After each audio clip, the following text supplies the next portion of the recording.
Славејот.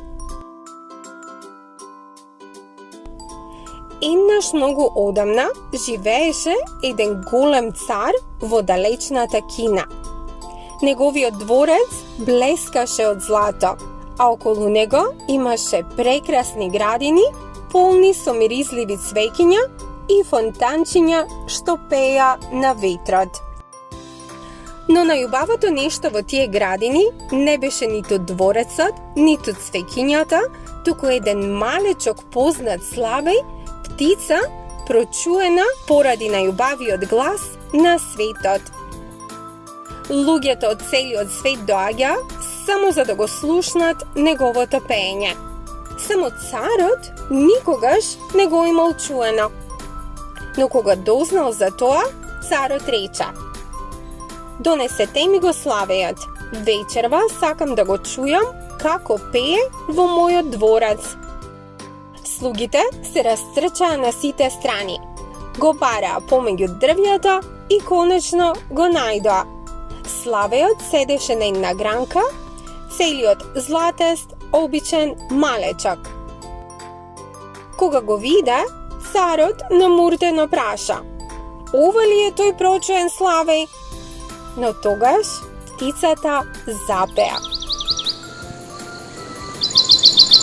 И песната и беше толку нежна, толку чиста, што на сите им застана здивот.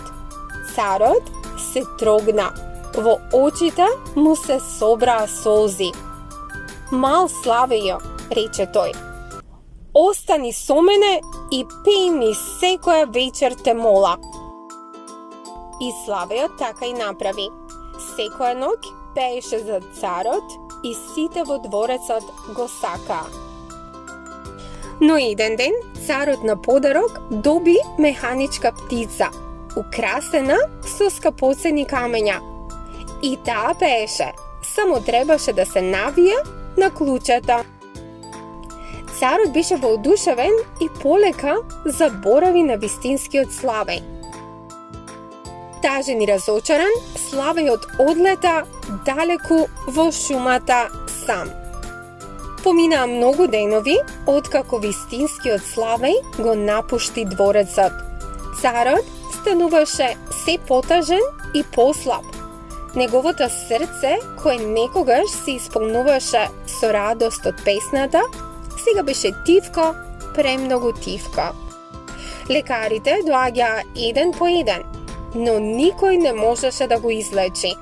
Ниту најскапите лекови, ниту најдобрите магесници, ниту најмудрите советници.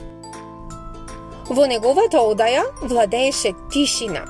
Тишина која собираше болест во неговото тело.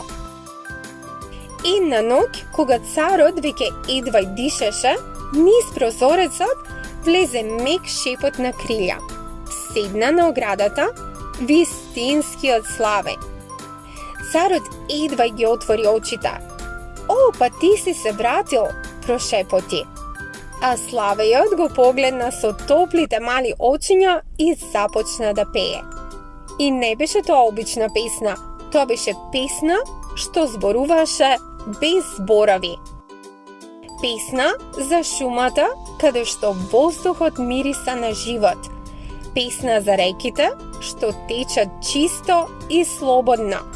Песна за радост, надеж, љубов и светлина. Песна што го подсетуваше царот на убавината што ја заборавил. И додека Славејот пееше, царот почувствува како тежината во градите му олеснува. Темните мисли исчезнуваа како сенки пред сонце. Болката се топеше како да се претвора во звук и исчезнува во воздухот. Зошто? Затоа што вистинската музика ги лекува работите кои лековите не можат. Музиката на Славејот не допираше само до неговото тело, туку до неговата душа. А кога душата ќе се излечи, и телото ја следи. Царот полека седна во креветот, длабоко вдиша, а бојата му се врати во образите. Кога Славејот ја доврши песната, царот изгледаше како да се разбудил од долг тежок сон. Мал Славејо, рече тој со нова сила, ти ми го врати животот. Од тој ден панатаму, царот никогаш повеќе не заборави.